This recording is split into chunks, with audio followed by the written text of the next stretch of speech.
Welcome to another episode of Ask the Expert on Contingent Workforce Strategies LinkedIn group.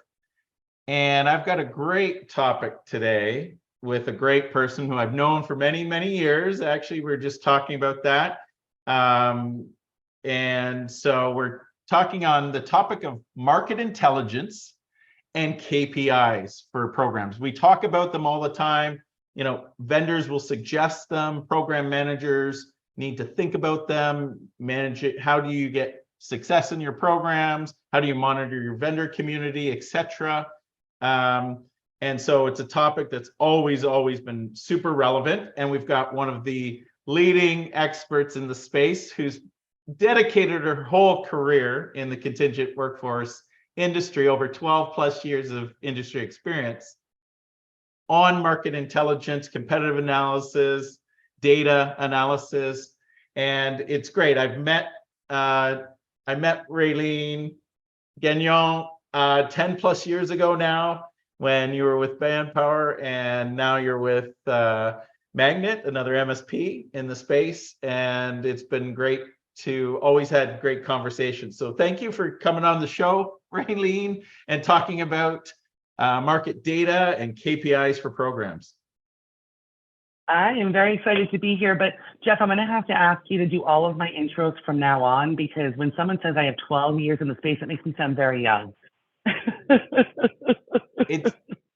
Hey, you've got lots of other market research and data experience, but I wanted to kind of say you have 12 plus in our industry. No, it was perfect. Stop now. Stop while you're ahead. It's all good. Awesome. No, I'm very happy to be here. You picked a great topic and you have an awesome show. So I'm looking forward to it. So, you know, we think about data, and a lot of the times it comes down to KPIs and programs. It's a good baseline to talk about first, right? Like, what are some of the most kind of impactful top 5, top, etc. metrics and KPIs that a program lead can look at to drive success across their program? I love this, but it's really important to talk about the vernacular, right? Because the most important to each client is going to be very different from an MSP perspective. And depending on the KPIs that you're set against, those are your priorities. But for me, the ones that are most impactful and meaningful are the ones that are measuring people, right? I mean, there's not a topic I cover today from a market intelligence standpoint that isn't looking at the movement of people, the cost of people, you know, the shortage of people, the retention of people. It's all related to people. And if people aren't going to work, then no one in the MSP cycle is making money. So they are the foundation. So while a lot of our conversations and priorities tend to be driven around cost, you know, what's the rate exception change, or what's our total spend shift over a course of a quarter, you know, what's our cost savings, hard and soft. These are huge conversation points, and I feel like we measure our MSPs against them all the time. But what's more impactful is, how long is it taking you to hire people, right? Because if your time to fill is extenuating, if that metric is, in comparison to other programs, longer in a particular market, then there's something that has to change, because that length of time to hire is meaning that those people are going to another organization. You are having a gap in your production line or in your sales force, or whatever the case may be. And so that time to fill is crucial from my perspective, and one of the most important ones to benchmark. You know, when you look at your turnover, both negative turnover and general turnover, any early contract end or false contract start, these are the problem, because our goal right now, whether we're focused on tapping into talent that's been recently laid off, or finding emerging talent, or even upskilling existing talent, is getting people into the roles we need filled, and then keeping them there or moving them upwards from there.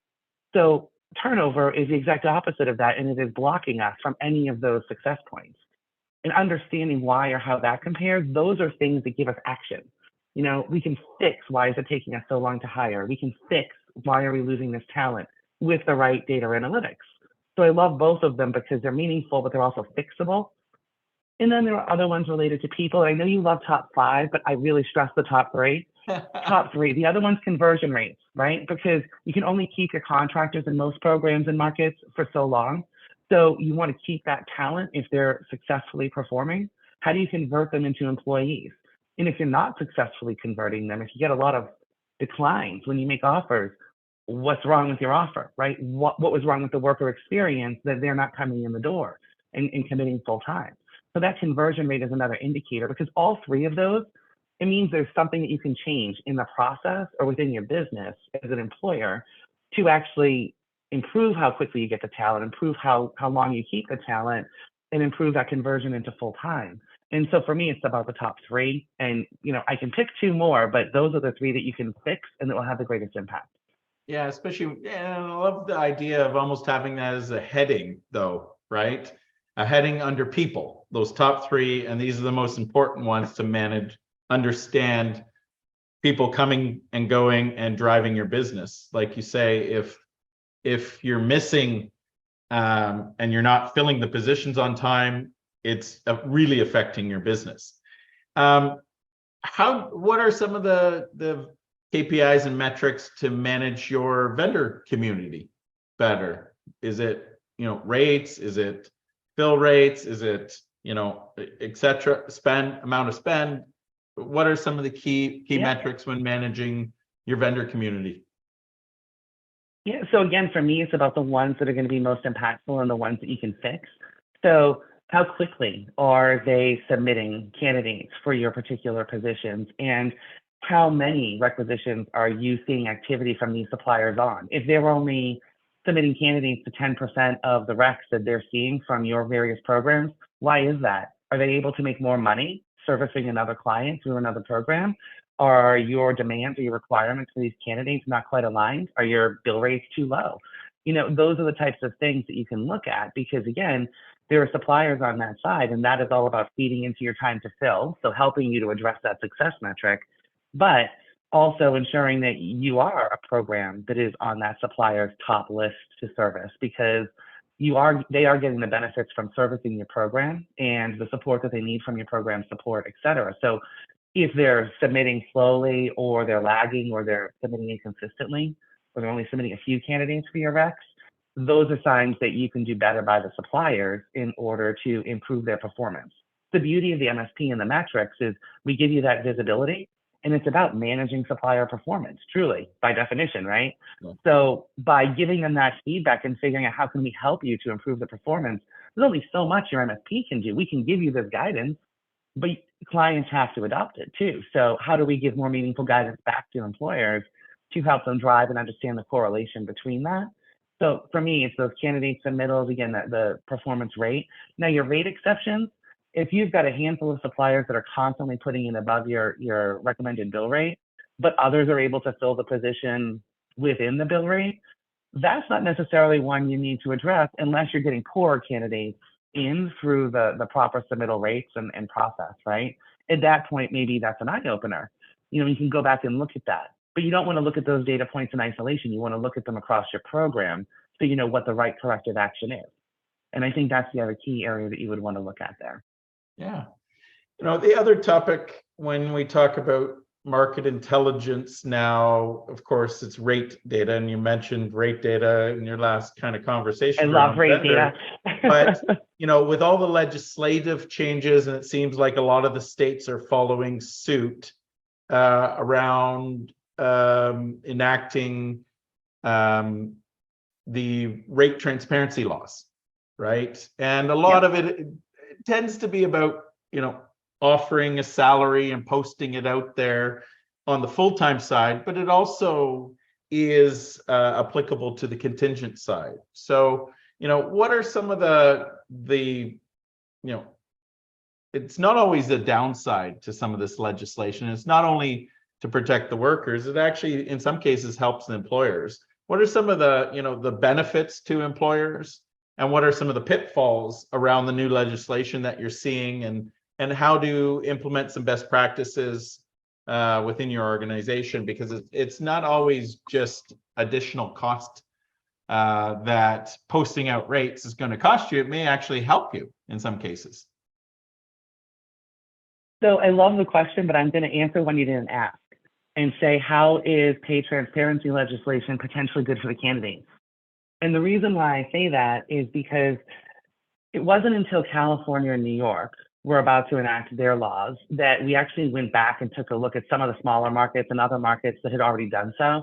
So we went back and Magna, and we looked within our program data. So what's changed in the rates within Colorado, for example, since they enacted their pay transparency laws?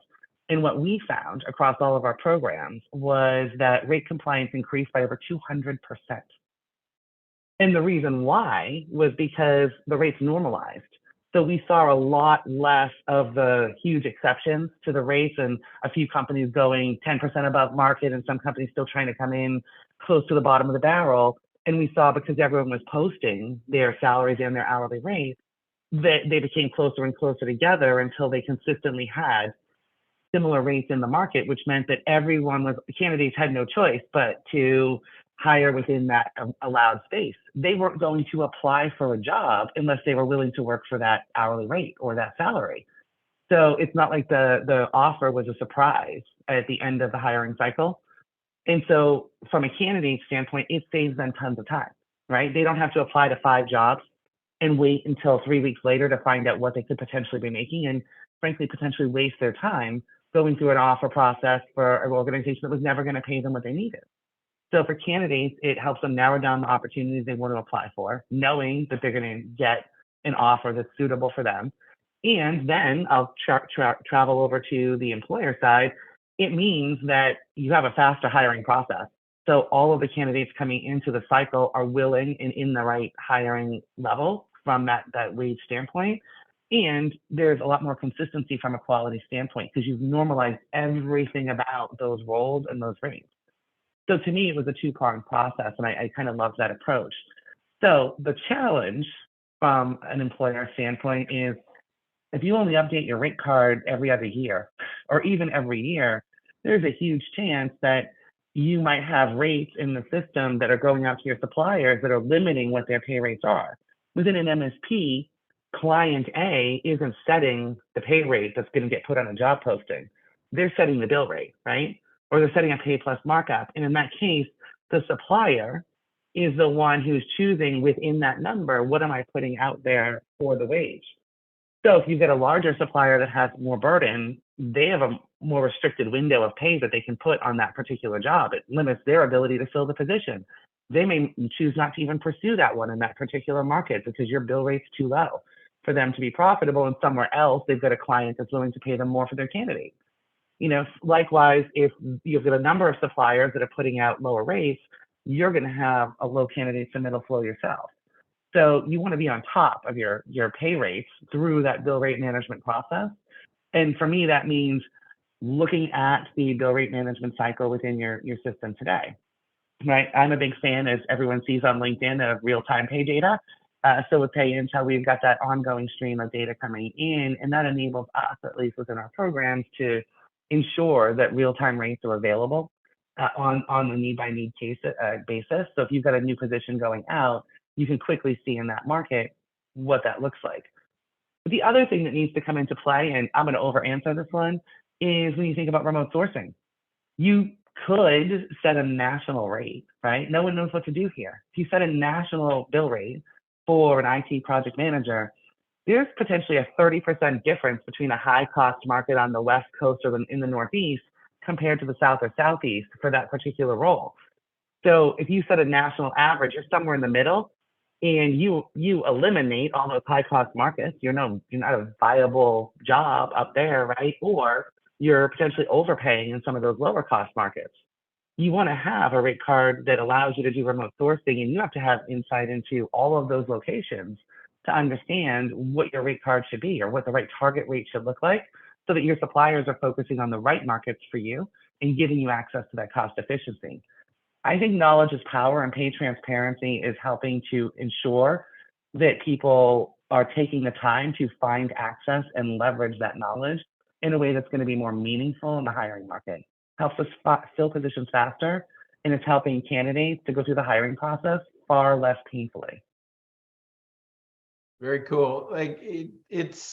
You always think, okay, if I offer and show my cards first, will I have overpaid for somebody, right? As opposed to having a discussion with them, making sure that they're fit, and then discussing salary. In most cases, good recruiters and good agencies should have that conversation during the recruitment process early on, so you qualify it and you're not wasting anybody's time. But this really, pay transparency, it makes it almost app-like, where, hey, I accept that rate, good, that's the rate is the rate.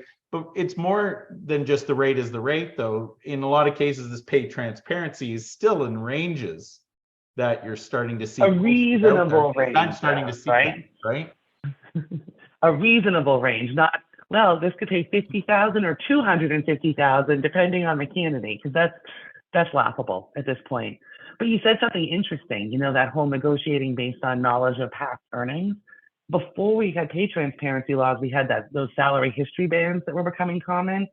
And the challenge with that was, if you use someone's former earnings and you negotiated effectively based on that insight, we were, as an industry, perpetuating the gender and the diversity pay gaps that existed in the market. So where someone was potentially underpaid before and didn't know enough to negotiate for their true worth, we were continuing that lower payment level. And so this pay transparency eliminates that, because now candidates know what they're worth. And for some, it's eye-opening, right? For some, they've been sitting in the same contract or renewed a contract or even converted, and they kept a lower salary. Now they can see clearly in all these job postings, the majority of these job postings are for 20% more than I'm earning. That's pretty eye-opening. And to be frank, that's probably some of the rationale behind the not so quiet quitting that we've seen, because we all have to be concerned with our household income, right? And if you see clearly that others are going to be making more, or that even your own company is offering more than what you're making, it takes a moment to give pause and encourages candidates to go out and find that next job. Yeah. And how about those that are overpaid? Are you finding that a company can negotiate their rates down because of the rate transparency laws? It is definitely not recommended if you have a high-performing worker to try and reduce their pay. I mean, there were exceptions during COVID when people were taking slight pay cuts in order to retain staff. That was very different. But in general, negotiating someone's pay down is a very complicated process and very high risk of turnover. So you don't do that unless it's someone that you are okay with losing. And generally, it's not a standard practice. I think what's more important is adjusting the rates on a regular basis if the cost has gone down, to ensure that you are not overpaying moving forward. And that's frankly a huge opportunity that a lot of organizations missed as COVID slowed down in the past couple of years, because some rates spiked exponentially. Cybersecurity and communications networking engineers, right? Your data analytics, they went up high, especially in certain markets. Well, then rates started to come down through migration and shifts in supply and demand. And so in general, if you've set a rate card very high and you've not renewed that rate card, your rates are still above where they need to be. You're successfully getting candidates in the door, but you're not doing any sort of cost containment management, right? And then on the other hand, you're keeping the people you want to keep. But you want to take advantage of those shifts downwards as much as you want to be aware of the shifts upward, right? Yeah, for sure. And, to kind of wrap this up, which has been interesting, and given that you've been in the industry for quite some time and really watched data throughout, and you've sliced it and diced it, but a lot of the data has been very similar, right, throughout the years. So let's look back 10 years or even the last 5 or so years. How much have things really changed with when you look at the challenges? Because we're a breaking news, Instagram, instant gratification society, and the world's falling this year, where you don't even remember what happened last year. How much have things really changed over the last 5-6 years from where it is today, with challenges like skill shortages, to the rates changing, to turnover rates and things like that? They have changed a little bit, but have they really changed dramatically? It's such an interesting question, because at certain points in time, there have been huge spikes in all sorts of metrics that we look at. But my conversations today are so similar to conversations that I would have had 5 or 10 years ago. It's almost laughable because it's always still a shock that we're having this conversation of talent shortages is so constricted in this particular market. Well, that may not have been the same market that we were talking about 5 years ago, but the concepts are the same. How do we compete for that talent? How do we make ourselves the employer or the program of choice to get those candidates to come in? We make up new acronyms. Right now, everyone talks about EVP and DE&I, and the intent behind those is still what is our perceived employer brand and the value that we're bringing to hire. So yes, inflation has spiked and then settled back down to some degree. Unemployment spiked and we're back down to exactly where we were before, right? The skill shortage, it got really compressed. We've sort of normalized that too. Now, nationally, there's been so much talk about wage increases and wage pressures, and it's absolutely true, except that the wage pressure you're feeling in Atlanta or in Florida or in most of Texas today because of all of the inbound migration and the increased demand for remote hiring in those markets, it's driving up that noise still. But nationally, we're not seeing huge wage increases in, say, the San Francisco Bay Area, right? There's a lot more movement out and a lot more shift in the hiring strategies there. So in certain markets, we're seeing a decline in some of those key wages, or at least no upward pressure. And that's the opposite end of those key markets, different markets, but key markets that are driving the wage increases or the skill shortage. So that nationally, in the past 5 years, we've only seen rates go up, let's say a fraction, depending on IT to non-IT on the professional side, maybe 4 to 6%, right? But overall, at points we were at 8 to 11% or higher, and now it's sort of normalized nationally, much greater increases in certain markets. Now, if you look at light industrial or warehouse and such, much bigger increases. We're never going back down to minimum wage for those workers. So nationally, those numbers have gone up and will stay up for all the right reasons. But across the board, the shifts have been incremental and localized. And I think that, again, is the key to real-time and localized data. National trends only get you so far. And you need to be looking at contingent trends separate from your full-time trends. There's so many tools out there to help you with the workforce, right? But workforce insights into everyone between the ages of 18 and 65 is not going to help you hire cybersecurity analysts in Washington, D.C. Yeah. And that's where you need to be very strategic about the data that you access and how we leverage it, which is why I think the conversations like this around, let's pick a few key areas and dive in, it is so critical. People need to lift and shift more regularly than they are in the past. No, for sure. It's fascinating, and the conversation continues. Raleen, I think we could talk for hours and hours and hours about the data and just the industry in general, given your experience. So I wanted to thank you for your time and talking about market intelligence and KPI best practices today. Absolutely, been a pleasure, and I'm happy to do it anytime. Awesome. Talk soon.